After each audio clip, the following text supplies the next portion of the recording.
Boa tarde, pessoal. Agora sim, podemos iniciar a nossa última aula, nossa última das 4 aulas que compõem o curso de controle da qualidade para laboratórios veterinários, construindo uma cultura de excelência. Já agradeço a presença de todos que estão aqui conosco.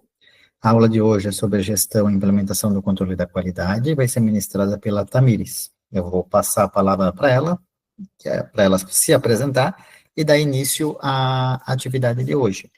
E ao final da aula, além de ter o espaço para perguntas, eu tenho alguns avisos que provavelmente serão algumas das perguntas que vocês vão fazer, que não necessariamente são ligadas à aula, mas enfim, ao curso, ao certificado, onde ficam as aulas gravadas. Então, no final da aula, a gente passa para vocês algumas informações. Tá bom? Boa aula para todos. Tamires, contigo.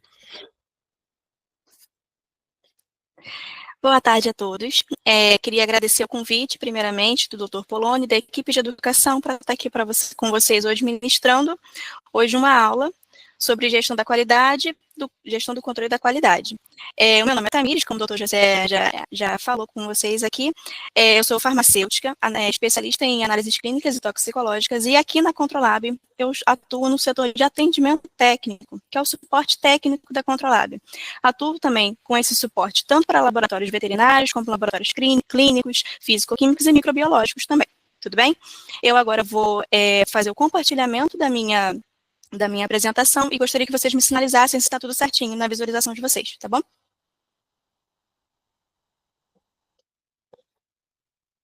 Quando eu compartilho a minha tela, eu não consigo mais ver as interações aqui de vocês, então, por gentileza, me sinalizem o Dr. Poloni ou a Adriana, que também está na gravação. Ainda não está, Tamires. É agora. Conseguem ver já a minha tela? Vamos ver. Tudo certo? Acho que está indo, Tamires, só um pouquinho.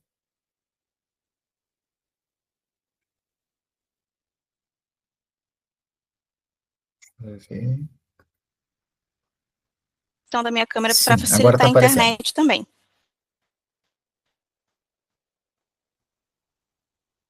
Tá bom, então.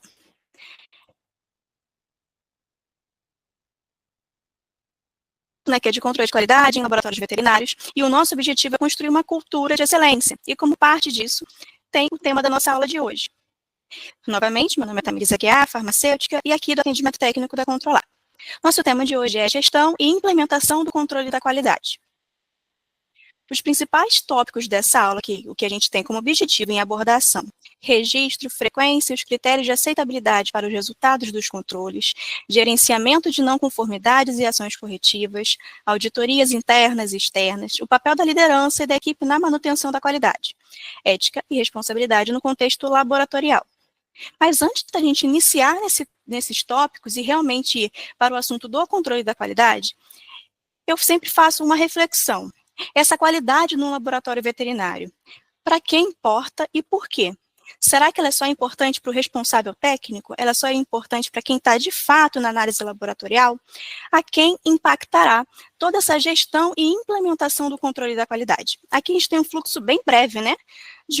De um laboratório veterinário, onde tem a coleta da amostra, o preparo da amostra, a análise laboratorial e a interpretação dos exames, que, por fim, o tutor daquele animalzinho, aquele bichinho, receberá uma indicação clínica ou um tratamento, né, sobre o que estava se passando com aquele animalzinho. Quais dessas etapas aqui serão beneficiadas com uma boa gestão e implementação do controle da qualidade? Desde aquele profissional que faz a coleta da amostra. Aquele veterinário, ele também precisa de protocolos que vão impactar também na análise laboratorial, assim como o profissional que é ativamente responsável pela essa análise laboratorial. Também o profissional que está fazendo a interpretação dos resultados obtidos dos exames, assim como o tutor e o próprio animalzinho, que é o paciente de vocês, né? Que está sendo ali beneficiado a partir de um exame. E a gente sabe que em diferentes etapas aqui dos exames, a fase pré-analítica, analítica ou após-analítica, ela tem riscos. Mas aqui, quando a gente vai falar de controle de qualidade, vamos falar mais precisamente da fase analítica do laboratório de veterinária. E dentro dessa fase analítica, um tópico que vocês já viram durante esse curso é que existem 2 grandes erros. Quais são esses 2 grandes erros que estão ali? Que a gente tem que monitorar e assim também diminuir a efetividade, né, a participação desses erros nos resultados. O erro que convém da inexatidão dos resultados, que vocês já tiveram também uma apresentação sobre esse tipo de erro e como monitorar, e a imprecisão dos resultados. Mas, de forma a recordar, eu trouxe aqui também um ponto. Dos erros laboratoriais, a gente tem esses 2 grandes erros, que é a imprecisão, onde nesse primeiro alvo a gente vê resultados dispersos. E pelos resultados dispersos, a gente não consegue entender, né, qual é a tendência, como que o meu sistema analítico está se comportando. Os resultados têm sempre uma imprecisão. Aqui, ao lado, a gente tem no segundo alvo, resultados inexatos, apesar de precisos, né, que é o que a gente consegue ver aqui. Estão todos bem próximos. Então, meu resultado aqui, apesar de inexato, não está acertando realmente o valor que era o esperado. A gente tem aqui uma tendência, resultados fora, sempre para o mesmo sentido. E, por último, a gente tem um resultado preciso e exato. Por quê? Além de estar resultados próximos entre si, a gente está acertando o alvo, que é o nosso objetivo, o valor-alvo, realmente. E nesses erros, a imprecisão e a inexatidão, elas também podem ser chamadas de erro aleatório e o erro sistemático. Esses 2 erros, somados a um fator Z também, que é o cálculo do erro total de um exame. E como que a gente monitora esse erro total do exame? O erro aleatório, ele vem da imprecisão, aquele que eu falei, a dispersão dos dados, né? Ou seja, quanto mais impreciso é o meu dado, mais disperso está o meu dado, maior é o meu erro aleatório. Ele vai ser representado pelo CV e pelo DP. Ele está ali atuando no nível de discordância entre as replicatas, e ele é monitorado pelo controle interno, como você já foi visto aqui durante essas aulas do curso de qualidade para laboratórios, né? Que o controle interno, o principal objetivo dele é monitorar essa imprecisão do sistema. Já para o erro sistemático, ele está ali como um efeito da inexatidão analítica, aquele que eu mostrei a vocês, onde o resultado, apesar de estar todos na mesma direção, todo mundo junto, todo mundo preciso, a gente está falando de inexatidão quando a gente não acerta o valor-alvo. É a diferença numérica entre um valor identificado e o valor verdadeiro. E um ponto importante é, quando eu falo valor aqui identificado, não necessariamente é numérico. Pode ser também um valor qualitativo, como, por exemplo, os exames que existem, já que vocês já podem ver, exames qualitativos, exames que são realizados em sistemas POCT também. E esse erro, ele é monitorado pelo Insight Proficiência. Então, você já conhece o Insight Proficiência, você já conhece o controle interno, sabem como eles monitoram e como funciona. Mas como que a gente mantém um registro dessas participações, dessas 2 grandes ferramentas de controle de qualidade? Quando a gente fala de registro do EP, a gente já vai ter ali, por parte do próprio provedor de Insight Proficiência, que é o controle externo que vocês fazem, um registro de participação desse EP. E aqui, como exemplo, eu estou usando a própria base da controlada. No menu Insight Proficiência, resultados anteriores, você já tem um registro da participação. E vocês vão acessando a tela de vocês, né, o próprio sistema de vocês verão por quem ele foi respondido, em qual rodada, e vocês conseguem ver tudo que foi respondido. Isso traz rastreabilidade de tudo que foi realizado no Insight Proficiência. E isso, para qualquer módulo, vocês terão como acessar, tudo bem? E outro registro importante do Insight Proficiência é o relatório em si. Esse relatório que é único, que vocês já conhecem, né, que é o relatório de avaliação, onde são os resultados de vocês propriamente dito, que tem o nome dos ensaios, tem o sistema analítico que foi respondido, os itens, grupos de avaliação, quantidade de participantes, média dos dados, DP, CV, todas as informações estatísticas, além do limite que é aplicado e a faixa de avaliação. como o sistema, a resposta de vocês e a avaliação final. Esse documento, se todos se lembram bem, ele é um documento individual, ele virá com com o número de participantes de vocês, e ele é de identificação exclusiva de vocês, tudo bem? Um outro documento que também é utilizado durante o próprio registro do Insight Proficiência, que vocês participaram de Insight Proficiência, é o perfil de resultado, onde vocês verão toda a informação mercadológica daqueles ensaios e daquele programa, onde vocês também conseguem ver as informações mercadológicas dos ensaios de vocês, tudo bem? E um outro grande registro de participação no Insight Proficiência é o certificado, aquele que é obtido após a participação de 1 ano no Insight Proficiência, onde que para a maioria dos ensaios é necessário no mínimo 80% de aproveitamento, tudo bem? E para o registro do controle interno, aquela ferramenta onde a gente monitora a imprecisão. Existem várias ferramentas no mercado que vocês podem utilizar para monitorar o controle interno, assim como também as próprias planilhas em si, que são um exemplo aqui, eu trouxe uma planilha que também está disponível no site da Controlab, onde vocês podem monitorar o ensaio, sistema analítico, controle e lote por dia. E aqui um exemplo de preenchimento dessa planilha, que ela serve de monitoramento também e registro do controle interno. Tudo bem? Essas ferramentas são complementares, como vocês já escutaram ao decorrer do curso, né? O Insight Proficiência, que é o controle externo, e o controle interno. Isso por quê? O Insight Proficiência é uma amostra desconhecida que vocês receberam, e vocês vão, a partir dali, monitorar a exatidão dos dados, e ele é gerido pelo provedor, que aqui no caso eu vou citar o exemplo da Controlab. E ele tem uma periodicidade já estipulada pela Controlab, trimestral, semestral, quadrimestral, isso pode ocorrer conforme a demanda do provedor. E acaba que durante a participação do Insight Proficiência, vocês vão ver que vão ter menos dados frente a um controle interno. Isso porque é uma amostra de concentração conhecida por vocês, vocês vão processar entre todas as corridas analíticas e cabe também ao laboratório estipular o que é uma corrida analítica, quando utilizar e assim, então, prever uma frequência. Diante das diferentes tipos de corridas analíticas e as rotinas diferentes dos laboratórios,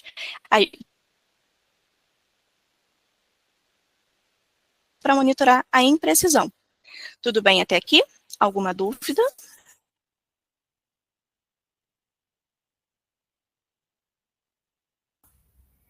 E como vocês vão ter, como provar, ou então como registrar também as aceitabilidades dos resultados de controle.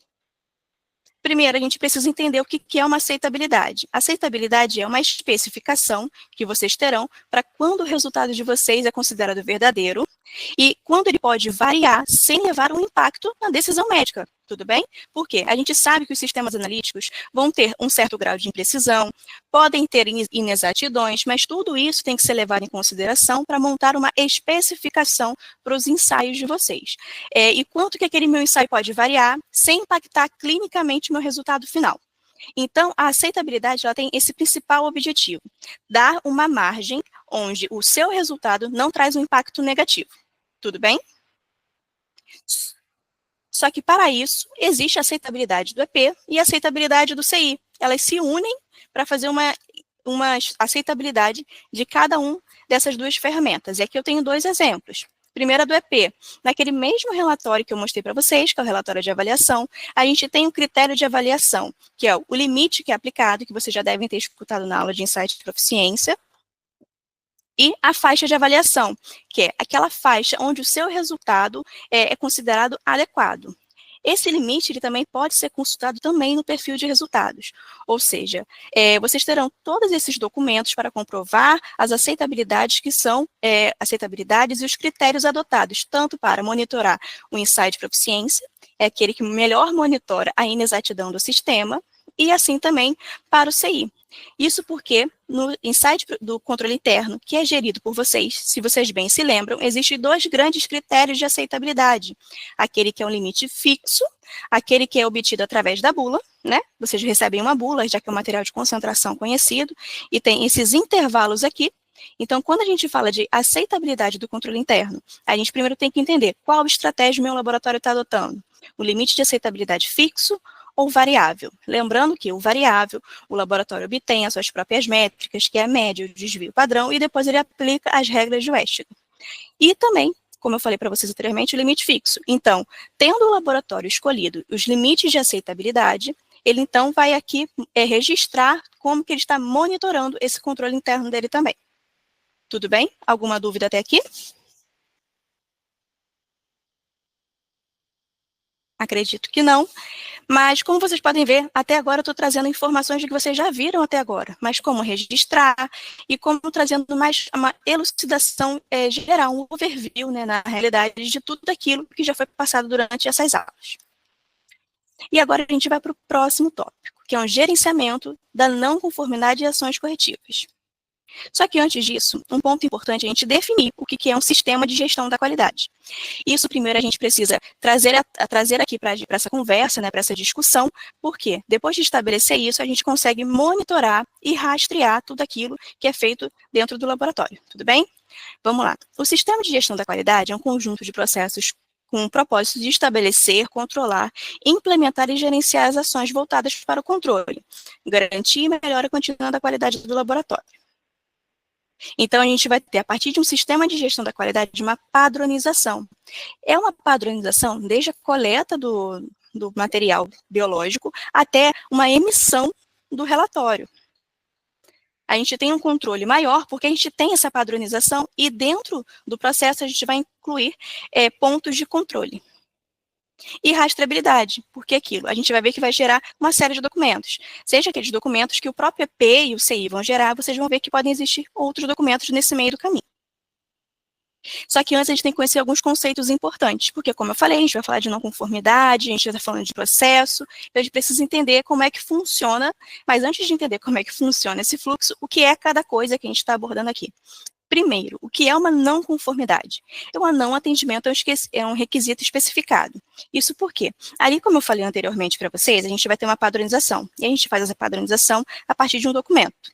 Se no meu documento eu especifiquei e depois eu não cumpri, então eu tenho uma não conformidade. Uma ação corretiva. Uma ação corretiva é implementada para eliminar a causa raiz de uma não conformidade, defeito ou outra situação indesejável, a fim de prevenir sua repetição.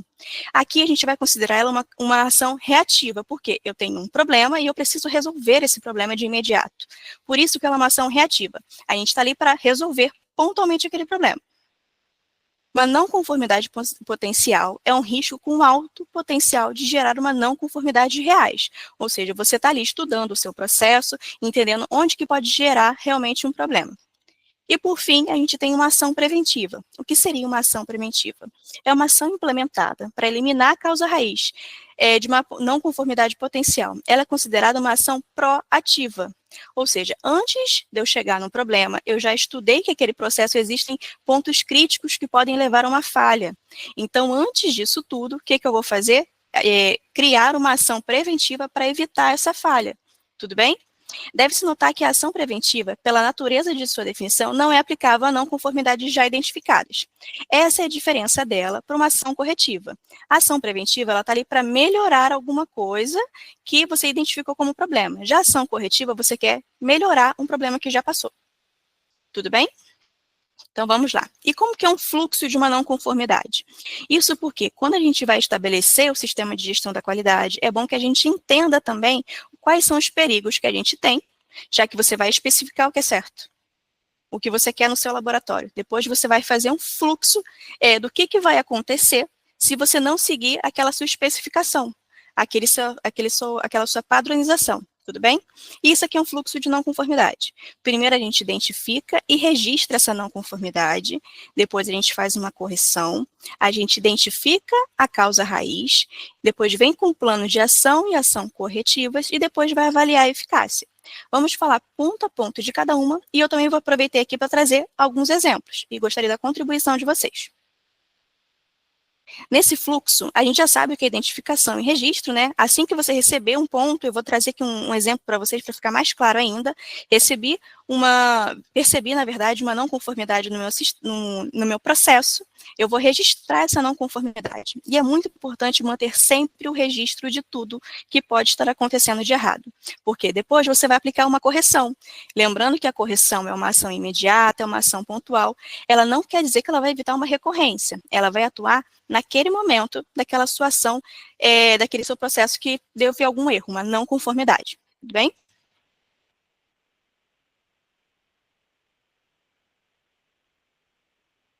Então, vocês vão deve fazer essa identificação. De causa e efeito. O principal objetivo dele é você não só entender o motivo, é você chegar realmente na raiz do problema. Ou seja, eu quero entender, eu não posso pegar e corrigir um problema. Eu tenho que evitar que ele aconteça de novo. E por isso, consiga prevenir isso. Por isso que depois dele vem as ações corretivas, que é o primeiro 5 porquês, na qual a gente fica fazendo perguntas, na realidade, né? Por que eu tive essa não conformidade? Aí tem uma resposta. A gente pega e pergunta de novo, por quê? Por quê? É realmente ficar fazendo uma série de perguntas até você chegar na causa raiz do problema. E uma outra ferramenta, que é uma ferramenta que eu, inclusive, gosto mais, que é a ferramenta de cada ponto que pode impactar num processo e levar a um resultado, a uma não conformidade. A gente tem a amostra, o operador, procedimento, a gente tem a parte também de armazenamento e também a parte da corrida analítica. Por exemplo, na amostra, será que eu recebi essa amostra com tempo suficiente de entrega? Foi volume suficiente? O transporte foi inadequado? Será que na hora de fazer o preparo dessa amostra, eu teve algum problema? Eu identifiquei incorretamente essa amostra que chegou? O meu operador, ele tem treinamento para realizar essa análise? A equipe está adequada? Eu tenho um número ideal de pessoas para trabalhar? Porque às vezes o número de pessoas menor do que o necessário pode levar também a não conformidade, por sobrecarga, por exemplo. Procedimentos. O meu controle interno tem tendências? Eu estou usando ele certinho? O uso é adequado? O insight de proficiência, eu tive algum inadequado recentemente? Será que eu tenho inadequações reincidentes para esse ensaio? As instruções de uso, seja de um reagente, seja do insight de proficiência, eu estou lendo as instruções de uso? Estou seguindo-as corretamente?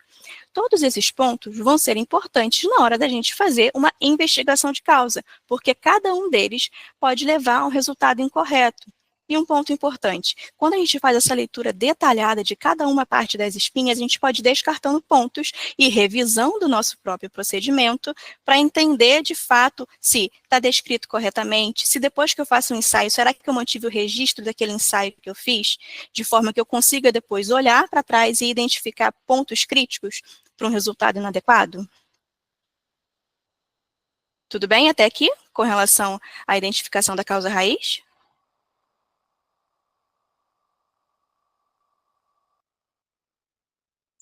Eu vou seguindo então, tá?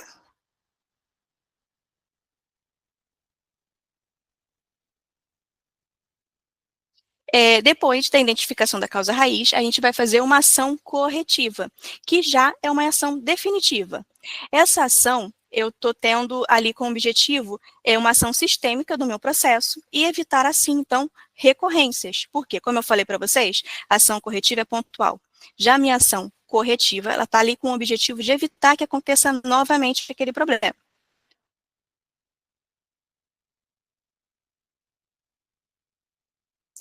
E também um ponto importante no final disso, é avaliar a eficácia. Essa avaliação de eficácia, ela pode ser através de indicadores, ela pode ser de uma avaliação de perto daquele ensaio. Se ele ainda assim consegue, você vai rever se teve novos problemas com aquele ensaio após aquela ação que você tomou. Tudo bem? E para isso, eu trouxe um pequeno exemplo aqui. Um ponto importante, a avaliação de eficácia ela é baseada geralmente em indicadores. Tudo bem? Como eu já havia dito para vocês.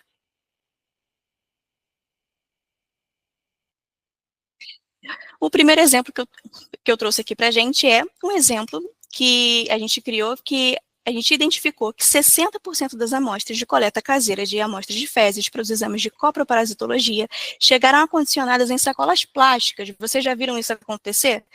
o acondicionamento de amostras de forma inadequada? Eu acredito que na rotina de vocês seja mais frequente do que esse próprio exemplo aqui que estou trazendo. A gente vai ver sempre que pode trazer diferentes tipos de interpretações duvidosas de como realizar a coleta de um material dentro de casa, né? Então, por exemplo, sem vedação e mantidas em uma temperatura ambiente por mais de 24 horas. Mais de 24 das amostras, degradação de parasitas, assim como os ovos de...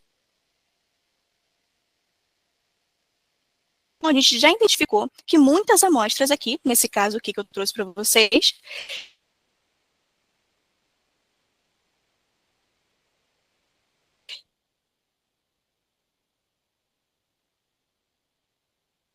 agir esse problema.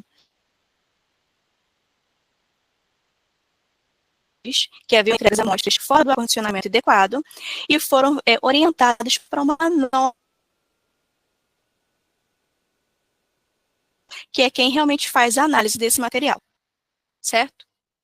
E na hora de fazer a identificação da causa raiz, foi solicitado para ver como que era essa orientação que estava chegando ao paciente de como coletar essa amostra.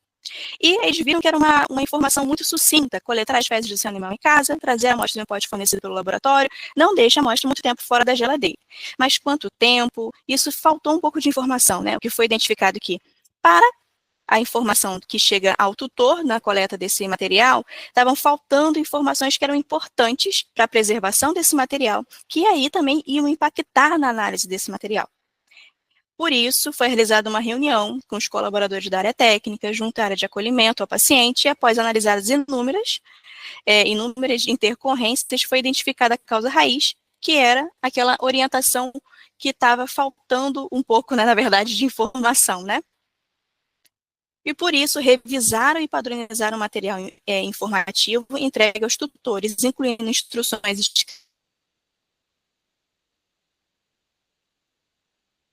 e entendam melhor como coletar aquela amostra e conservar as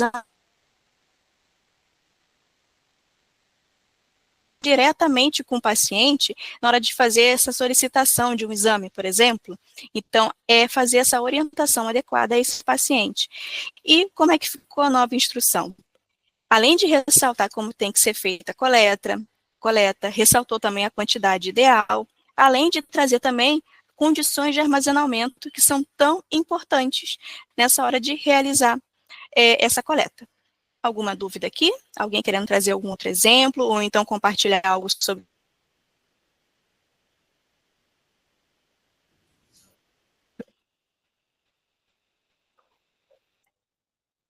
Tranquilo, Tamires, tranquilo. Só está um pouco picotada a Então conexão, não tá está ótimo. E para avaliar não a tá, eficácia, não tá comprometendo a aula, mas está oi, picotando doutora, o áudio. Não, entendi. Qualquer coisa eu posso voltar um pouquinho, se tranquilo, tiver algum problema, tá bom? tá dando para seguir, mas ele está cortando. Quem sabe fecha a câmera, talvez. Não sei se ajuda ou não. Posso fazer isso sim, às vezes Tenta facilita, ver né? se, vamos ver se. Vou olhar aqui e vou... Mas pode seguir tranquilo, tá? Tá ótimo. Tá realmente vendo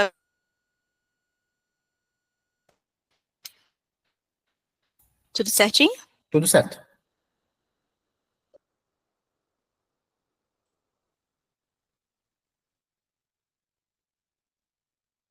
Ah, questão de eficácia, isso pode... A gente apresenta essa nova ação, até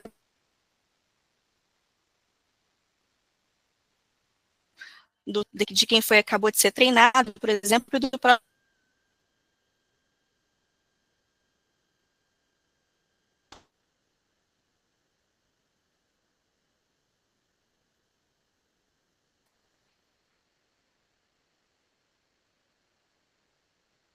um minutinho.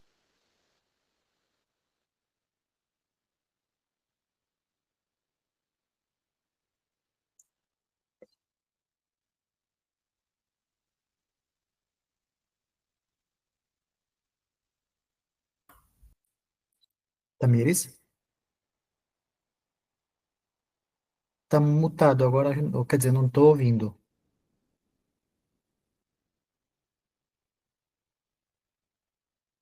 Eu Tá bom, acredito. tranquilo, tranquilo.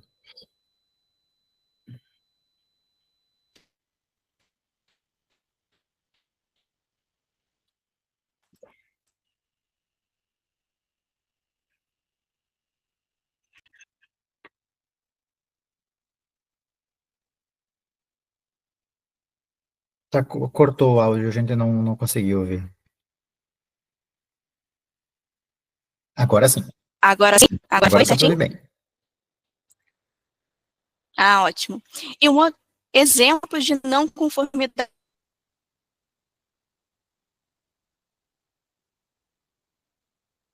além de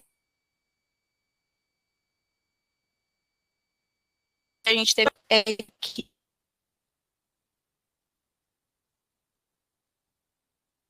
um conformada, assim como uma não conformidade pré-analítica. Essa não conformidade aqui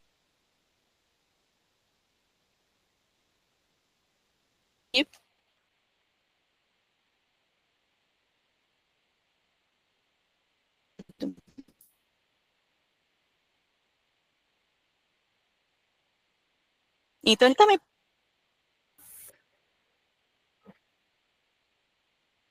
queixa para tentar só um minuto. Tamires, está cortando.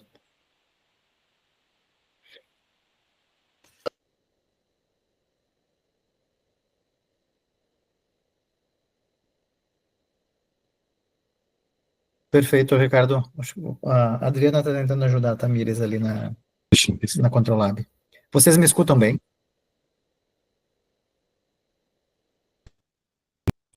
O meu áudio funciona direitinho? Sim, Polônia. Sim, o seu tá certinho. Perfeito. Ah, perfeito.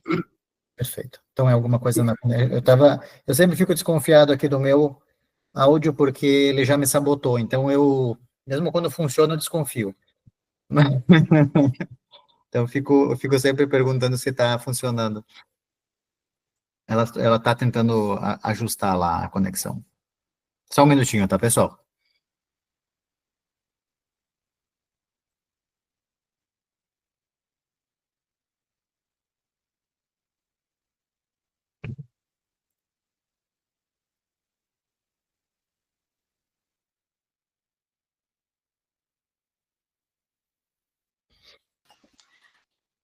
O doutor Polônia consegue me escutar? Ah, sim. Agora sim. Troquei de computador, só um minutinho que eu vou voltar à apresentação.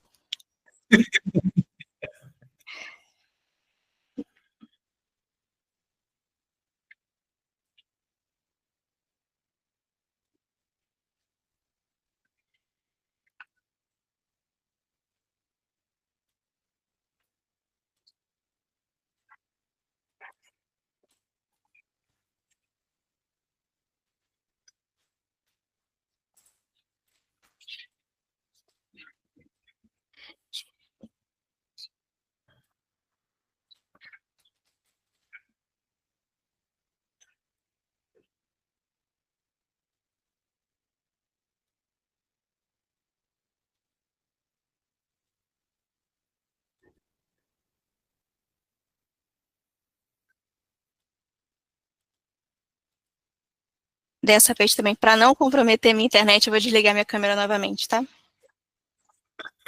Tranquilo. Vamos ver aqui.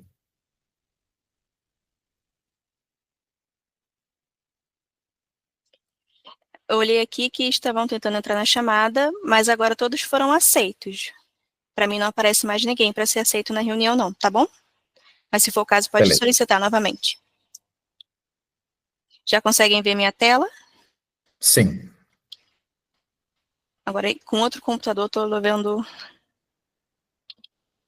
Vamos. Como Perfeito. falar? Tá ótimo. Esse aqui realmente está um pouco mais rápido. Vamos lá. Tamires, acho que Oi. só volta naquele slide anterior ali. Esse aqui de não conformidade no EP? Faz de novo a partir dali, que eu acho que foi onde travou mais.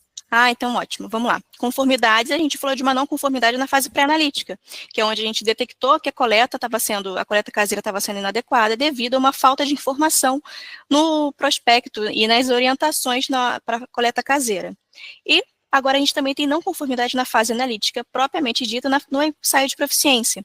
Como que a gente pode ver uma não conformidade assim? Através de um inadequado. Até porque se existia um requisito, se existir também aqui um critério de avaliação, no qual o resultado obtido está fora desse critério, por isso recebeu o inadequado, e isso também é uma não conformidade no ensaio de proficiência.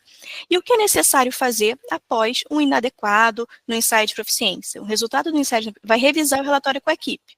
Isso porque todo mundo do laboratório acaba que tem uma participação, ou então, se a pessoa que é responsável por analisar a parte da qualidade não está propriamente dito na área do laboratório, ela precisa então chamar quem fez a análise para entender e revisar esse relatório juntos, e entender o porquê que existem inadequados ou então todos adequados, quais foram as ações de melhoria, como por exemplo, né? Então, toda a equipe precisa participar dessa revisão do relatório do ensaio de proficiência. Se tem um adequado, será que a gente não tem então não conformidade? Possível que sim, não se exista não conformidade, mas a gente não pode, infelizmente, só pegar aquele adequado e guardar e simplesmente viver a nossa vida. A gente precisa pegar aquele adequado e também analisar. Existem tendências que os meus resultados estão apresentando de forma que possam levar a não conformidades, que seriam inadequados no futuro? Se houver tendências, a gente precisa sim adotar ações preventivas para evitar aquele comportamento que pode levar a uma não conformidade. Caso não exista uma tendência, então arquiva-se esses documentos e sim, está tudo certinho. Não avaliado. Por exemplo, peguei meu relatório e eu estou não avaliado. O que eu faço quando eu não estou avaliado? Primeiro, a gente precisa avaliar os motivos dessa não avaliação. E caso não se entenda o motivo de não avaliação, entrar em contato com o provedor de ensaio de proficiência para buscar motivos de não avaliação e como que a gente pode fazer para talvez diminuir esses não avaliados, porque isso também também não é o ideal, né? Não ser avaliado. Inadequado. O inadequado, sim, é uma não conformidade, como eu falei para vocês anteriormente. Então, após o inadequado, a gente vai aplicar ações corretivas. E, ao mesmo tempo, vocês podem ver que aqui são setas que estão até juntos, né? A gente já tem que avaliar se no período que foi realizado aquele ensaio, os pacientes podem ter sido afetados com os resultados obtidos. Tudo bem? Então, uma não conformidade do ensaio de proficiência, ela vai levar a uma série de investigações e também essas investigações devem ser feitas a partir dos resultados emitidos para os pacientes. Tudo bem? Alguma dúvida aqui? E uma não conformidade no controle interno, o que seria? Naquele mesmo exemplo que eu mostrei lá no começo para vocês, a gente está vendo que tem um intervalo aceitável para o ensaio de glicose, com esse sistema analítico aqui como exemplo, e a gente notou que no dia 15 o resultado está fora do que foi preconizado, que é um intervalo aceitável. O que deve se fazer? Avaliar o resultado. Se ele estiver adequado, sempre a gente libera a rotina. Se tiver um alerta, por exemplo, ele já estiver muito perto, se você está trabalhando com regras de Westiger, vocês podem ver que existem regras de alertas. Identificar o motivo, primeiro avalie, identifica o motivo e ver se já cabe a aplicação de ações. Tudo bem? Se for um resultado que foi rejeitado, que é uma não conformidade propriamente dita, investigar o motivo, aplicar as ações corretivas e, novamente, avaliar os pacientes que foram também submetidos àquele mesmo ensaio no mesmo período da rejeição do resultado de controle interno. Tudo bem? Alguma dúvida aqui? Então, vamos seguir. Então, seguindo aqui, agora a gente vai falar do tema de auditorias e fiscalizações. Por que a gente fala de auditorias e fiscalizações só agora? Por quê? Tudo isso que a gente falou, como registrar, qual é a frequência, os critérios de aceitabilidade, gerenciamento de não conformidades e ações corretivas, são solicitadas em auditorias e fiscalizações. Então, quando a gente tem o conhecimento de como implementar na rotina e como realmente selecionar e padronizar toda a nossa rotina, as auditorias e fiscalizações elas vão ocorrer de forma mais leve. Tudo bem? Mas antes a gente tem que definir cada uma dessas coisas. O que é uma fiscalização? É uma prática de vistoria sobre uma atividade operacional de uma empresa com o objetivo de verificar o cumprimento de uma legislação, que no caso de vocês, a resolução 1374 de 2020, onde vocês são fiscalizados pelo CFMV. Tudo bem? E vocês são fiscalizados dentro dessa norma que vocês podem ver. Na área de controle de qualidade, a gente tem um tópico só que o laboratório deve registrar os resultados de controle externo e interno da qualidade, inadequações, investigação de causa e ações tomadas para que os resultados rejeitados ou os quais não foram proficientes, manter todo esse registro por um período de 1 ano. Ou seja, tudo isso que a gente falou, de como registrar EP, ECI, como que eu comprovo que eu participei de um site de proficiência, como que eu comprovo minha boa participação no site de proficiência e também como que eu estou monitorando minha imprecisão do sistema. Se eu tive uma não conformidade, como é, o problema não é só ter a não conformidade, é não atuar para que aquela não conformidade não ocorra de novo, não obter o registro que você teve uma não conformidade, que você tomou ações frente àquela não conformidade. E vocês podem ver que essa resolução de vocês também solicita esse manejo desses documentos e resultados. Tudo bem? E o que é uma auditoria? A auditoria é uma verificação planejada, programada e documentada. Ela pode ocorrer de forma interna ou de forma externa. Um ponto importante da auditoria é, se o responsável pelo setor de bioquímica, ele não pode auditar a sua própria área, que é de bioquímica. Quem tem que fazer essa auditoria é um responsável por outro setor, por exemplo. Isso no caso de uma auditoria interna, onde internamente a gente está ali buscando saber se os processos que estão estabelecidos no meu procedimento estão sendo cumpridos. Tudo bem? Já no caso de auditorias externas, é um órgão externo que vai ao seu laboratório para fazer essa auditoria em casos de certificações e acreditação, como, por exemplo, da ISO 17025, que é no caso de vocês de ensaios, laboratório de ensaios. Então, no caso de solicitar uma acreditação, uma certificação, que a certificação, qual é a diferença entre um e outro, na realidade, né? A certificação, a gente avalia um processo, a gente está ali tentando entender como que é o seu processo. Já a acreditação, a gente testa a capacidade técnica, a fim de comprovar que a empresa é capaz de realizar o que se dispõe a fazer. E apesar de haver essa diferença, o importante é compreender que as duas, elas são importantes para buscar a qualidade do serviço, porque se você tem um bom processo, uma boa capacidade técnica, então o seu serviço é realizado com qualidade. E por isso, realizar essas duas auditorias, que geralmente uma auditoria interna, ela precede uma auditoria externa, ou seja, eu vou receber um auditor. Já as auditorias, inclusive, elas são também agendadas, né? É planejado, como eu falei para vocês. Então, antes de uma auditoria externa, você faz uma auditoria interna para entender se os seus processos estão sendo realmente seguidos. Se existe realmente algo que você já pode ali fazer para mitigar um problema. Diferente da fiscalização. As fiscalizações a gente não sabe quando vem. E elas têm um caráter punitivo, que podem até fechar um laboratório. O CFMV pode ir também fiscalizar vocês e tentar, então, ali buscar as informações todas essas informações que a gente passou até agora, de como está sendo realizadas as análises. Por último, a gente vai falar sobre a ética e responsabilidade no contexto laboratorial. Como eu falei para vocês, tudo que a gente está abordando aqui não importa só para quem é o responsável técnico do laboratório, só para quem participa das auditorias. É importante para todo mundo, desde a coleta do material biológico até o tutor que vai receber um resultado, por exemplo. Então, todo mundo ali precisa realmente estar envolvido no planejamento da qualidade e nas ações que são tomadas durante a realização do exame, dos processos em si, para que a gente se obtenha melhores resultados e confiabilidade dos ensaios. E qual o papel da liderança e da equipe quando a gente fala de qualidade, né, da implementação da qualidade? A gente precisa de uma governança clínica, que tem o principal objetivo de manter e melhorar a qualidade dos serviços de assistência à saúde como um todo. Ela tem ali como responsabilidade de entregar um serviço correto para o paciente correto e da forma correta. E para que isso seja aplicado, existem alguns pontos que devem ser sempre levados em consideração. A educação de quem realiza o exame, de quem planeja aquele exame, e o treinamento da equipe. Desde a equipe que faz a orientação para o paciente, como eu falei para vocês no começo, né?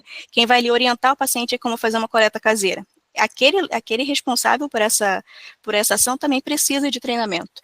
Assim como quem realiza o exame, quem vai fazer a interpretação do exame. O envolvimento do paciente, ele é o alvo, ele realmente é a peça principal do seu exame.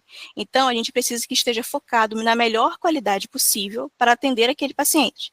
Gestão de pessoas e equipes, sempre equipe treinada e qualificada para atuar naquela área, e práticas baseadas em evidências clínicas. A gente está aqui com vocês mais ainda, vocês trabalham muito com evidência clínica, então a gente precisa que as nossas ações e critérios estabelecidos estejam baseados em evidências científicas comprovadas. E na melhoria contínua, o que seria isso? Eu sempre preciso estar buscando, fazendo uma ação proativa de como melhorar o meu processo, de como deixar o meu processo ainda mais claro, registrável, e de que quando eu receber, por exemplo, uma fiscalização, eu consiga mostrar todos os documentos sem ter dúvida, que eu consiga mostrar e comprovar de que todo o meu processo é bem rastreável. Tudo bem? E como começar? Definindo a gestão de não conformidades, implantação e capacitação, e gestão e monitoramento. Definir indicadores para monitorar o processo. Porque, como eu falei, além de definir como que a gente vai monitorar as não conformidades do meu laboratório, porque isso vai acontecer, só que a gente precisa não ter medo da não conformidade, a gente precisa ver a não conformidade como uma oportunidade de melhoria. Claro que ela podia ser tratada antes, né, como uma ação preventiva para que a gente não chegasse naquela não conformidade e impactasse os pacientes, por exemplo. Mas se eu tenho uma não conformidade, eu vou tratar essa não conformidade como um ponto de melhoria e buscar entender. E a gente precisa definir como o meu laboratório vai fazer isso, adotando as diferentes estratégias que a gente tem por aí. Uma implantação e capacitação, você vai ter que mobilizar toda a equipe sobre a necessidade de seguir todos os processos que foram solicitados, que foram definidos para um processo, seja para a coleta do material, como eu falei para vocês, como para a realização do exame, ou então registro de não conformidade. E o monitoramento, porque o monitoramento é muito importante. Só adotar melhorias, só adotar ações corretivas, depois vocês precisam investigar. Será que a minha ação foi de fato eficiente? Será que eu consigo ainda melhorar esse processo? Então, tudo isso tem que ser com um papel inicial. Só para a gente começar, a gente já precisa ter isso em mente. E ética e responsabilidade é um conjunto de princípios e valores e normas de conduta de um indivíduo com um grupo social de sociedade. Vocês sabem que vocês também fizeram juramentos de vocês que o conduta de ética que funciona como um norte para conter exigências e expectativas do empregador para os seus colaboradores. Ali estará para a compilação de que uma organização exige dos seus colaboradores e a expectativa das condutas profissionais e morais. E o que é uma cultura de compliance? É a cultura de comprometimento da integridade, caráter e adequação às normas e dos conceitos. Por isso que eu falei, toda a equipe precisa estar envolvida para que todo esse processo que foi desenhado para a implementação da qualidade consiga acontecer. Porque se eu não fizer, todo mundo está comprometido, eu não consigo aplicar a qualidade. Não existe um único profissional responsável pela qualidade do laboratório. Todo mundo que está envolvido naquela atividade precisa estar realmente se adequando às normas e aos conceitos. E como conclusão, eu trago aqui para vocês que os erros estão presentes nos resultados do processo dos laboratórios.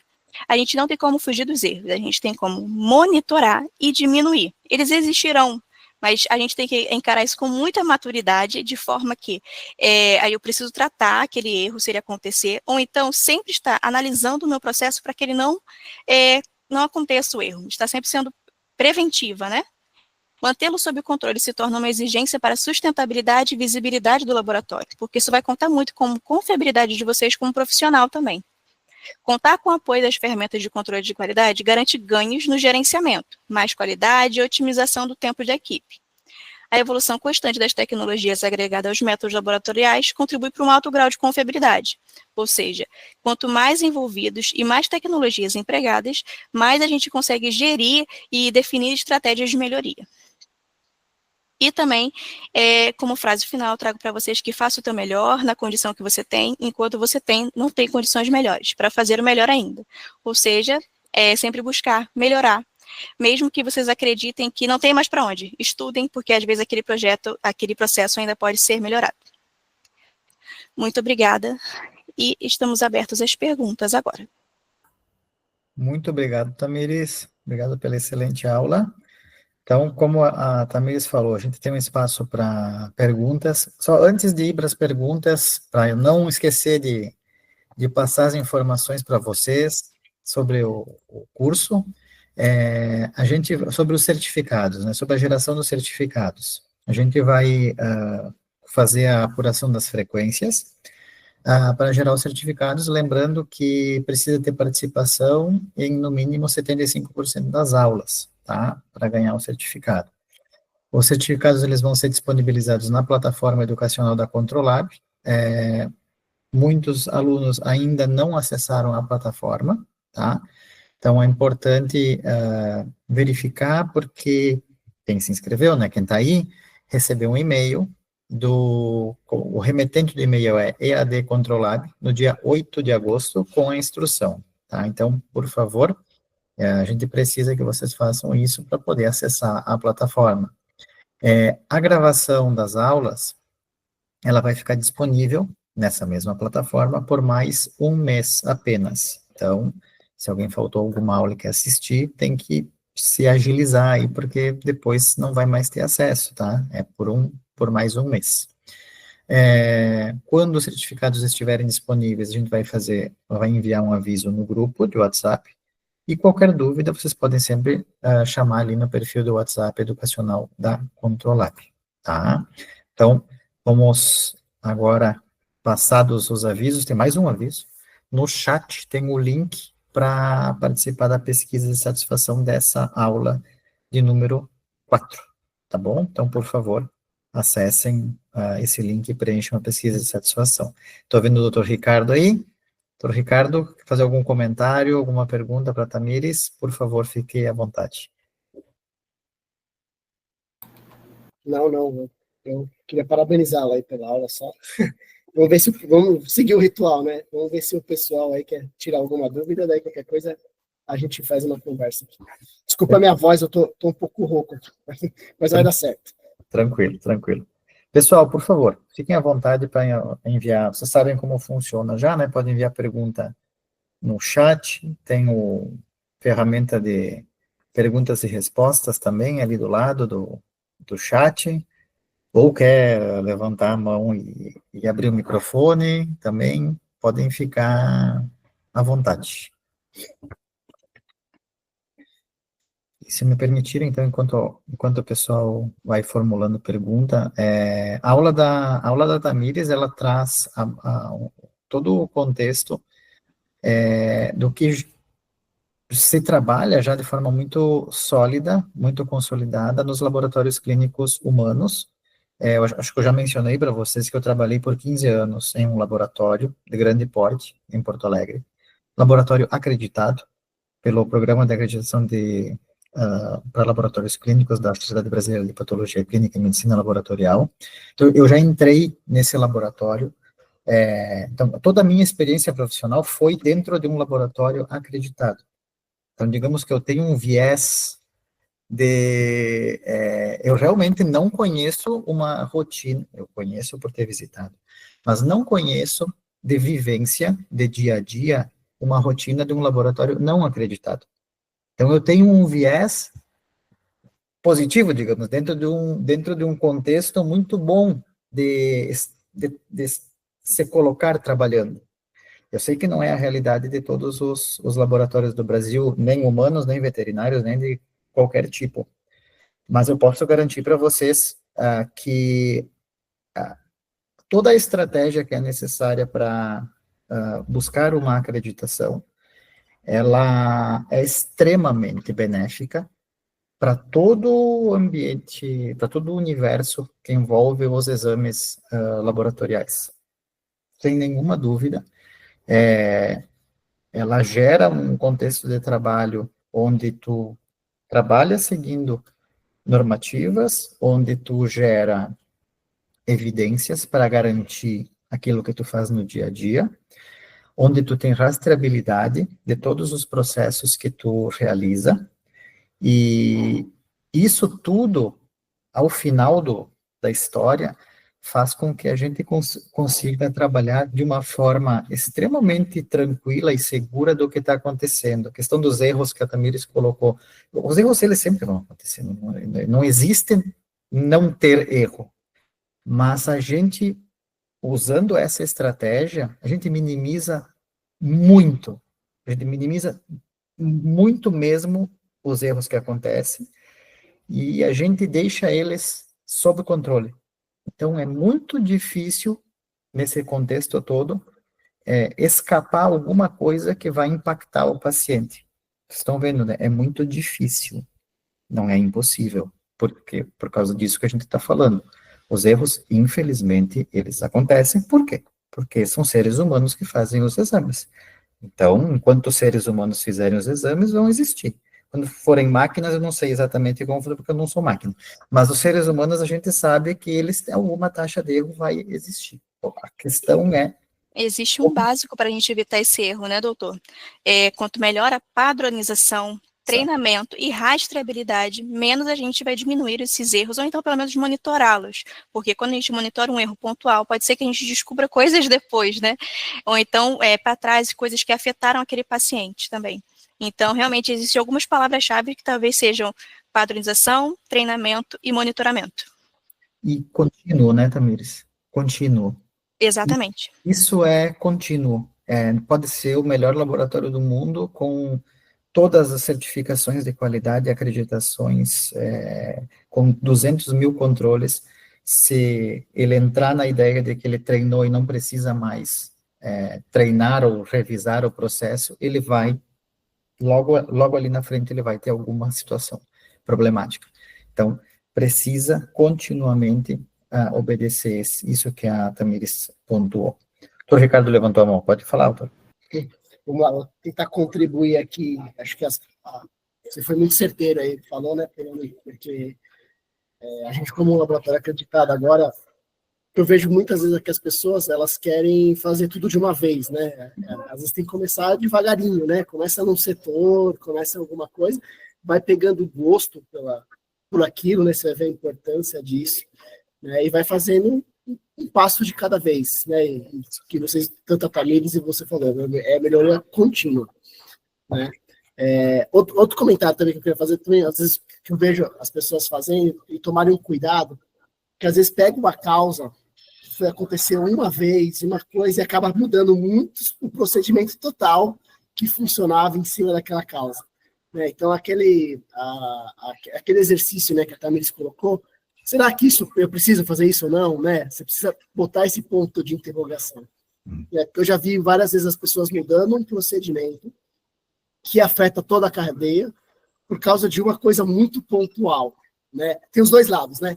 Tem o lado para você chegar na causa raiz e realmente funcionar, foi o que o Poloni falou, né? De você ir lá e até o fim e melhorar os processos, mas também é legal você, às vezes, dar um passo atrás. Falar, mas se eu fizer isso, o que aconteceu? E será que eu estou fazendo a coisa certa?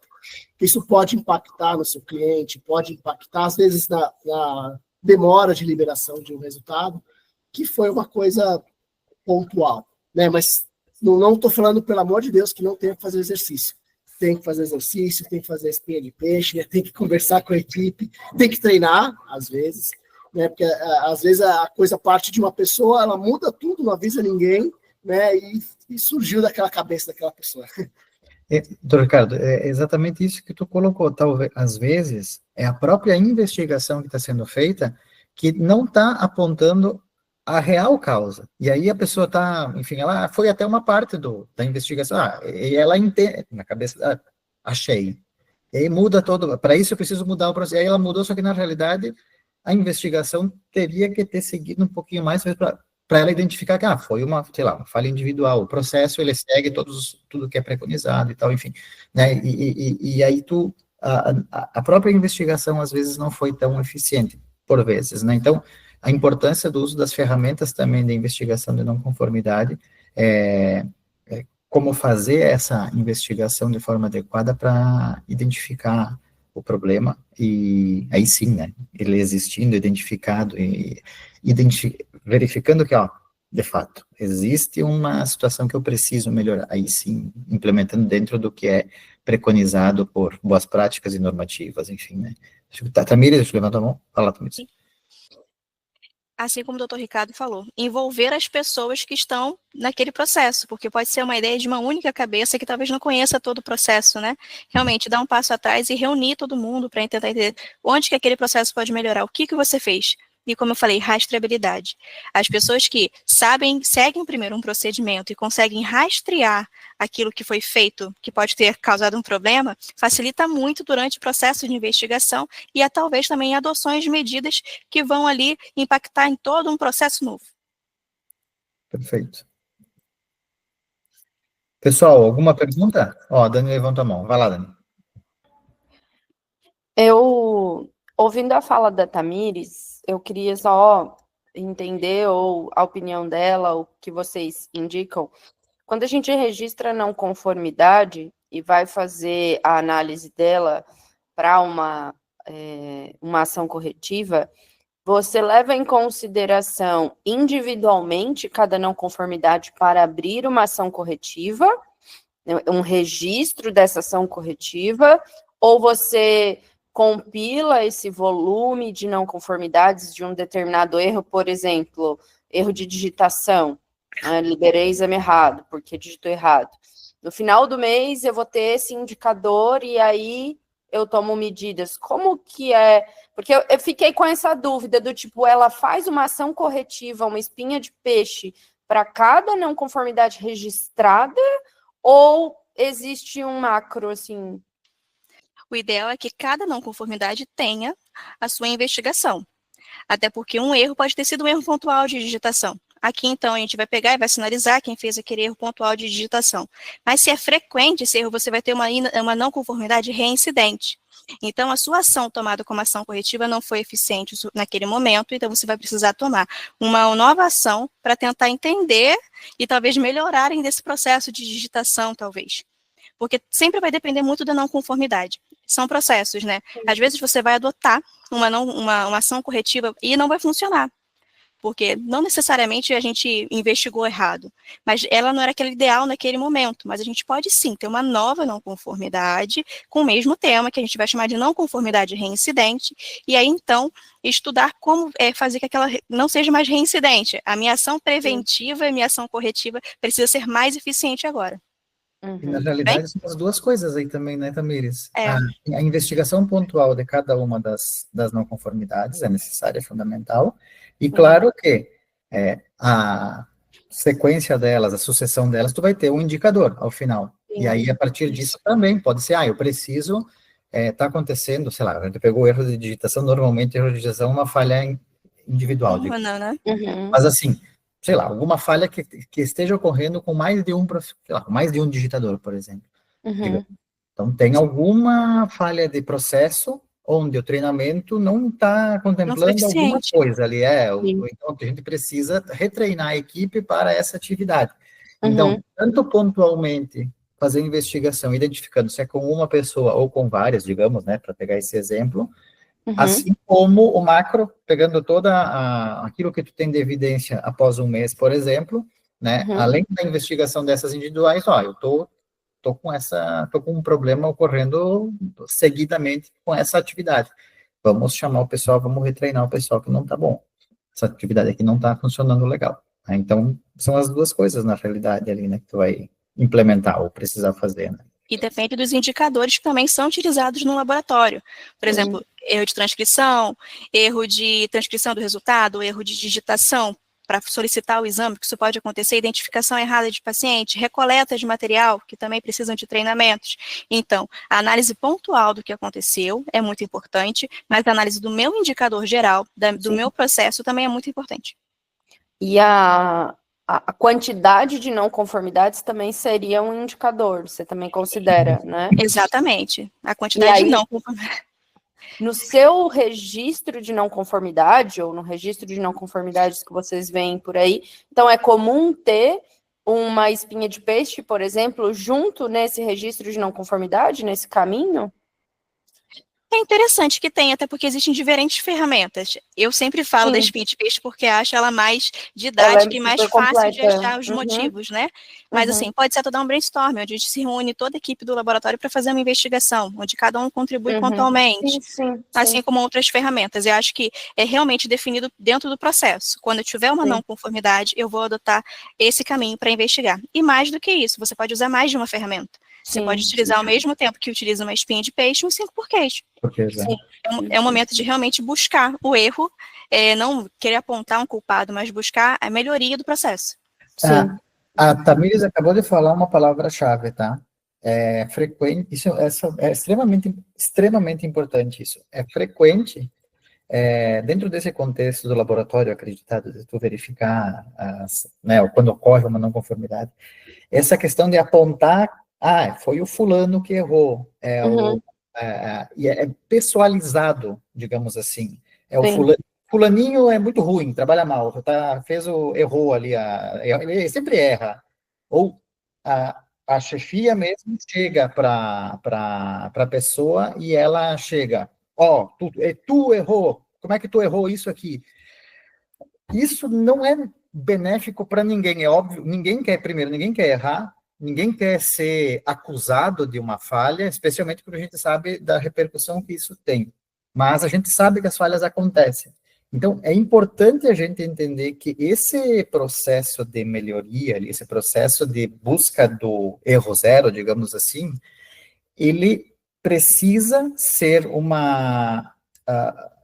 ele precisa ser entendido como cultura pelo profissional e pelo laboratório. O laboratório precisa enxergar isso como as falhas acontecem, as falhas precisam ser identificadas, precisam ser corrigidas para não acontecer mais, e elas precisam gerar uma melhoria de processo de trabalho, no caso, tá? Então, essa questão, a culpabilidade, ele culpar o fulano, ciclano, pela falha, é muito ruim para tu conseguir educar o profissional do laboratório. Falo isso com experiência pessoal, de quem era auditado internamente e externamente. Auditorias internas, tu audita os teus colegas, tá?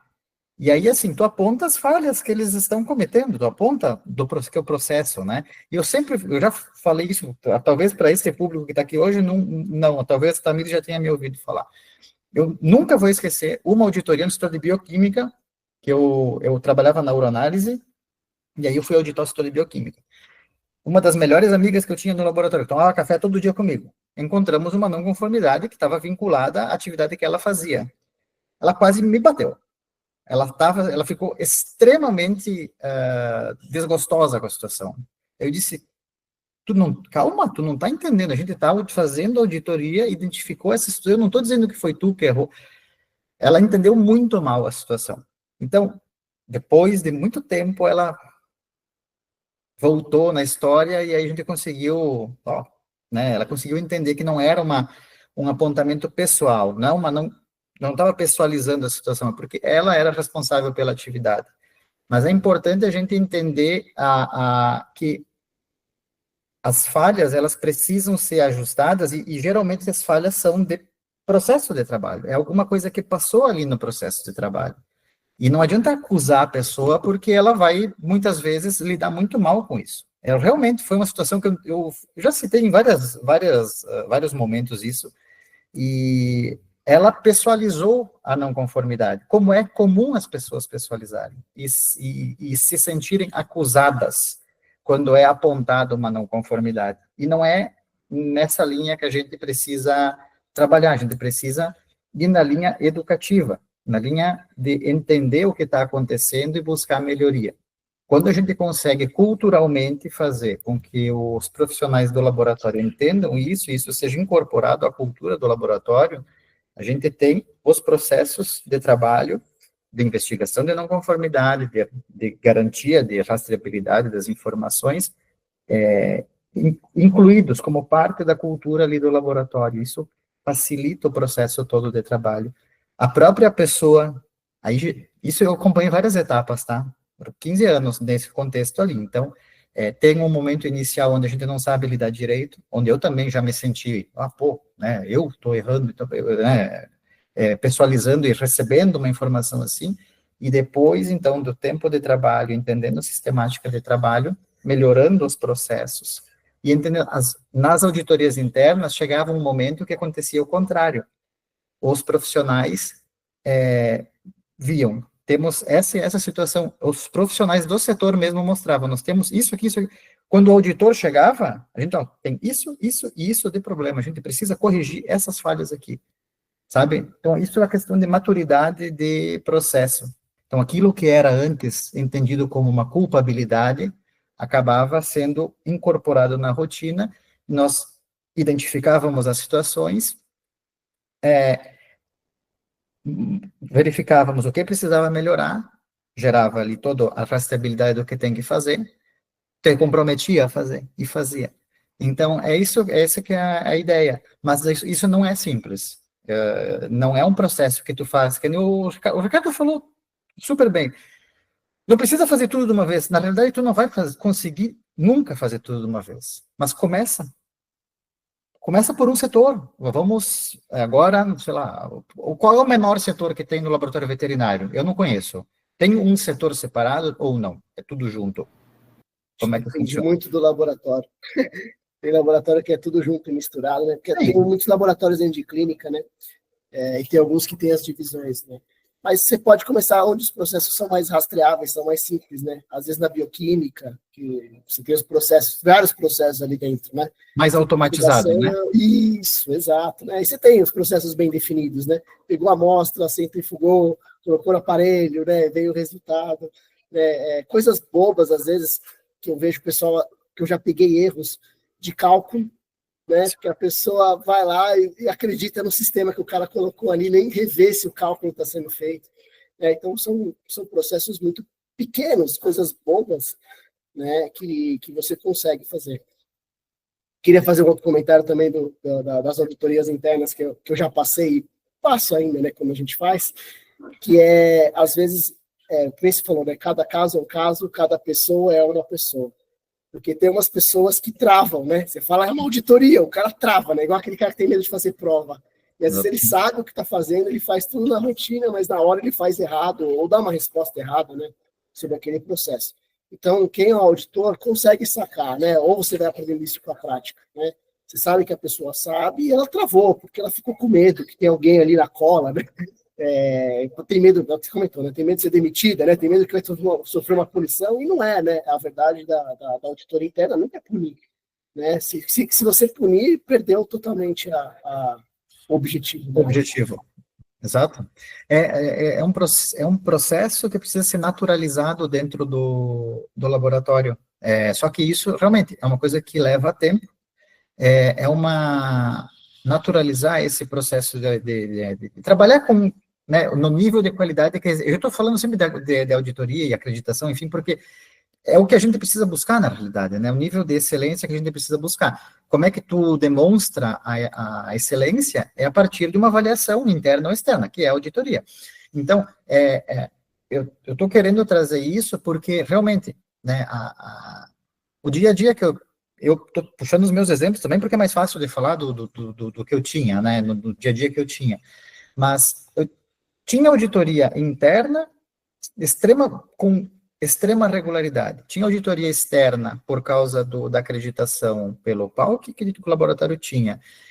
Tinha acreditação externa por causa de uma acreditação, por causa de um protocolo que existia no hospital, que era americano. Então, tinha auditorias internas, obviamente, nacionais nossas, auditorias externas nacionais e internacionais. Então, o tempo todo tinha alguém me visitando, é isso que eu quero dizer, o tempo todo. E aí, o que acontecia? A gente estruturou o setor para receber essas visitas, que eram as auditorias, de forma natural. Então, tudo que o pessoal perguntava, eu já tinha comigo à mão, disponível. Eu tinha caixinhas de formulários por mês. Eu quero ver tu liberou o exame do fulaninho dia 20 de agosto de 2021, às 7h30 da manhã.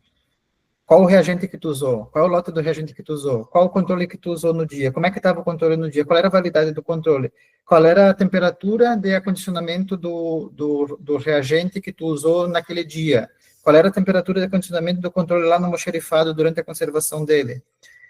Tinha tudo isso. Tinha tudo isso. Então, assim, Vocês estão vendo como... e assim, eu estou fazendo o exame aqui, chegava o cara... claro que a gente sabia quando ia ser auditado, né? Mas mesmo que ele chegasse quisesse chegar de surpresa, lá, cair de paraquedas lá dentro, tá bom. Ele pedia... Só que assim, isso, eu particularmente, no meu setor, eu demorei 5 anos para conseguir deixar tudo em ordem no meu setor. E aí, aquilo que eu fazia, então, a partir desse período de 5 anos de organização, não vou...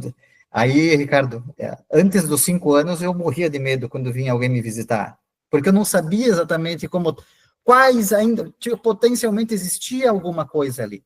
Depois desse período que eu organizei todo o setor, eu sabia exatamente tudo que estava acontecendo, o que eu tinha feito, o que estava sendo feito. E aí, assim, qualquer pergunta que fazia, eu só pegava a caixinha, abria, puxava aqui, ó, tá aqui, ó. Aí eu olhava, o que não estava comigo, estava com o setor de controle da qualidade, que cuidava, que ficava com alguns documentos específicos. Eu dizia, tem que ir lá, essa informação, controle da qualidade que tem. A parte de validação, verificação de equipamento, enfim, ficava mais com eles.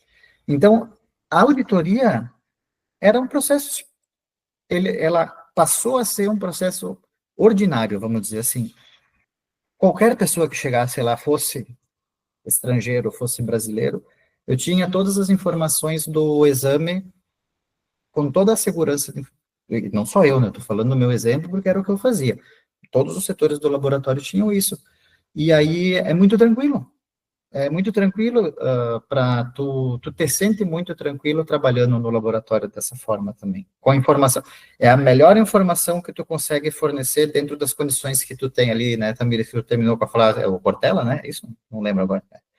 Então, aí no caso, eram condições muito boas, eram realmente condições ideais de trabalho, vamos dizer assim, eram realmente condições ideais de trabalho. E aí a gente tinha essa segurança de informação que te fornece, né? Que o paciente tem um resultado normal, realmente ele é normal. Ele tem um resultado alterado, ele realmente está com algum processo patológico. Eu tenho segurança sobre isso, tranquilidade sobre isso. Eu ajudo o médico, ajudo o paciente, o laboratório fica com uma boa imagem diante da sociedade também, porque, não, faço lá, o resultado eu sei que o resultado é confiável, né? E eu faço uma comparação muito idiota sempre, sobre a questão de auditoria e acreditação, enfim, que os times de futebol têm as estrelinhas lá, de campeão do mundo, campeão da América, campeão do Brasil, aí ele bota as estrelinhas lá na camisa, o laboratório bota um selo de acreditação, ele faz a sua propaganda também, porque ele trabalha bem, ele está trabalhando da melhor forma que é possível, sabe? Então, é legal demonstrar isso. É legal. Eu acabei falando um monte aqui, sabotei a aula da Tamires. Fala, Tamires, estou só eu falando aqui. Estava aprendendo mais também, doutor. Que é isso. O pessoal está muito quieto, doutor Ricardo. Acho que sei lá, mudança climática aí que nós sofrendo. Aqui em Porto Alegre tá feio, aqui, parou agora o vento. Tava apreensivo o negócio aqui. Pessoal, ninguém quer fazer nenhum comentário, nenhuma pergunta, nenhuma dúvida? Vai todo mundo buscar acreditação agora? É um bom caminho, é um bom caminho. Não, mas acho que é legal, assim, aproveitando o espaço aqui, né, quem não conhece, uma das acreditações que existe na veterinária é a da BHV, então, a gente está para fazer uma live, né, sobre isso, que vai ser legal, era para ser esse mês, mas acabaram de me mandar mensagem que adiou para o mês que vem, mas sigam lá, provavelmente eles vão divulgar ali. É legal que vão ser pessoas que estão na prática ali, no dia a dia da acreditação, né? Tem pessoas acreditadas, aqui no laboratório tem a gente, né? E tem também o pessoal da Bionostic, que eu não sei se está aqui na aula, se tiver, levanta a mãozinha aí, dá o tchau. Está ali. Legal. Que acho que é legal, sim, a gente mostrar, às vezes, por exemplo, os práticos, né? Tentar exemplificar isso e a vantagem que isso dá, né, para a gente no dia a dia. Né? É perfeito? As primeiras auditorias que você toma, você sai triste, né? Apavorado. Apavorado, o que eu vou fazer para a próxima, né? Mas depois é o que você falou, tem a conquista, né? Tem o levantamento da taça ali, né? Para comemorar com a equipe, isso é legal. Isso você leva para o resto da vida, né? Se for trabalhar, qualquer laboratório que você for trabalhar, você consegue levar isso como conhecimento técnico, né? Que é muito bom. Ou até na Controlab, né? Que nem falou, né? Então, isso é uma vivência muito boa, que como a gente, como indivíduo, né, dentro do laboratório, tem que ter. Né? A gente tem que melhorar.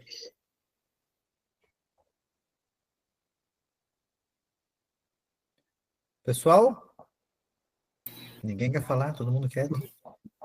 Eu tô com essa voz de taquara rachada aqui, desculpa, gente, eu peguei uma gripe e conseguindo falar aqui.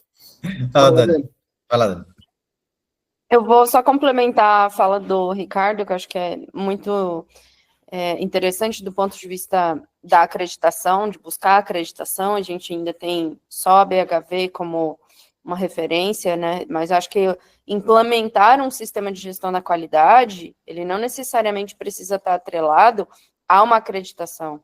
Perfeito. Ter um sistema de gestão da qualidade, ele vai te dar todos os subsídios básicos para uma boa gestão baseada em dados. Você também pode contratar um auditor externo que venha até o seu laboratório e fazer uma auditoria para avaliar como está o seu sistema, e você vai estar meio caminho pronto, se você tiver conhecimento dos requisitos básicos de uma BHV ou de outras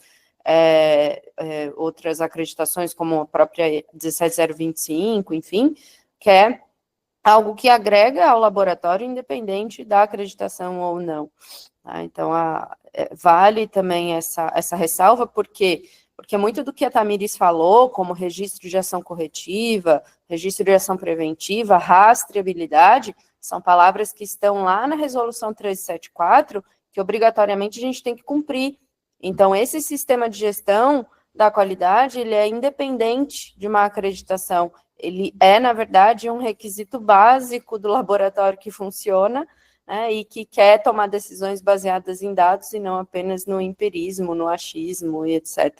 E a gente precisa documentar isso, né? É obrigatório ter esses documentos de rastreabilidade por 1 ano, todos os documentos da qualidade, conforme está na resolução também. Perfeito. E que bom que já está na resolução também, né? Então, Sim. tu já coloca de forma regulatória o que precisa fazer. Também, às vezes, as pessoas dizem, pô, agora está na lei, agora eu tenho que cumprir. Não, que bom que está ali, sabe? E tu sabe o que tu tem que fazer. É terrível tu ter que ficar buscando o que eu devo fazer, o que é melhor fazer, sabe? Qual é o melhor procedimento, não tendo uma regulação, no caso nacional, né? É uma regulação nacional. Desculpa como eu falo assim, porque não é o meu universo. Mas, assim, que bom que existe uma regulação, porque a gente sabe qual é o documento a seguir. E outra, as regulações também, provavelmente, não sei, em algum tempo ela será atualizada, não sei, em tantos X anos. Então, ela vai buscar, depois, quando ela for atualizada, trazer mais requisitos de qualidade para buscar sempre melhorar o trabalho. Eu entendo dessa forma, entendo que é sempre uma construção de conhecimento, mesmo quando já tem alguma regulação, como é o caso de vocês. Que bom que tem isso, porque caminho bom para buscar a melhoria da qualidade dos serviços, né? Essa é a ideia. A ideia do laboratório é isso aí. Pessoal, mais alguém? Bom, então, acho que fizemos uma boa conversa também aí. Bastante. Eu falei demais, mas tudo bem. Sempre falo demais. Não, foi ótimo. Acho que em si, né? Eu queria dar parabéns aí para a iniciativa de vocês aí, pelo a Tamires e a Adriana aí, que topou essa empreitada aí. Acho que foi muito bom, né? Espero que o pessoal tenha aproveitado bastante. E que venham mais, né? Vamos fazer mais, sim. Com certeza. Teve a palestra da Regina, né, da semana passada, também. A gente fica Legal, foi muito bem elogiado. Não, a gente Mas fica feliz que você tenha gostado, doutor Ricardo. A gente fica feliz porque o público veterinário é um público que a gente está chegando agora, vamos dizer assim, né? A gente está buscando apresentar conteúdos também pensados na área veterinária, né? Isso aqui no Brasil, obviamente, que é onde a gente está principalmente, mas em outros países também. Eu mencionei que a gente teve, Tamir, a gente estava na Colômbia, a gente chegou ontem em casa, um congresso de laboratório clínico de lá, e tinha público veterinário lá também. Tinha, inclusive na grade científica tinha palestra da parte veterinária. Então, dependendo do país, da regulação do país, tem o público que está no evento científico, ele é misto, né? Claro que quase sempre acaba ficando os nichos de trabalho, mas tem muita coisa que é comum, que se aplica a ambos e que em alguns países, inclusive, são em conjunto, né? Então, para nós também é importante participar. Eu, de novo, mas eu sempre acho mais fácil quando a gente fala das coisas que a gente tem a oportunidade de fazer. O programa de urina humano, eu sou consultor desde 2014. E aí o programa de urina veterinário, o seu Márcio, quando implementou, ele pediu para eu também dar uma força aí de esperança, mas eu não conheço o que os bichos têm aí no xixi. Aí ele disse, tudo bem, vamos buscar o referencial bibliográfico, vamos buscar literatura, tu estuda, vê o que tem em comum, realmente a imensa maioria das informações são comuns, tem as suas particularidades, tem de fato, especialmente as células epiteliais tubulares e do trato urinário, enfim, aí foi muito mais desafiador para mim, particularmente falando, mas o contexto geral da informação era de fato o mesmo, a forma de trabalho é de fato a mesma, né? E aí, claro, com todas as particularidades que os animais têm, enfim, a própria coleta, que é extremamente desafiadora ali nos animais, né? Mas, assim, é todo um contexto novo, um pouco diferente, vamos buscar informação, vamos nos atualizar, tentar conhecer esse contexto, também, então, na área veterinária. E aí, é uma oportunidade de aprendizado para quem está ali envolvido, né? Então, foi muito interessante esse desafio também, para mim, particularmente falando, né? E conhecimento novo, buscar entender qual era o cenário da área veterinária também, né? Eu acho que isso tudo agrega. Então, essa iniciativa de fazer o curso, a gente fica feliz que vocês tenham gostado. Nós gostamos muito também, tá? Porque o público que esteve presente nas aulas se mostrou consistente ali a participação. A gente viu que o pessoal está interessado, está buscando qualidade. Tem a regulação agora que está exigindo, e é uma exigência boa, na realidade, é uma exigência benéfica para a qualidade do trabalho que é feito, né?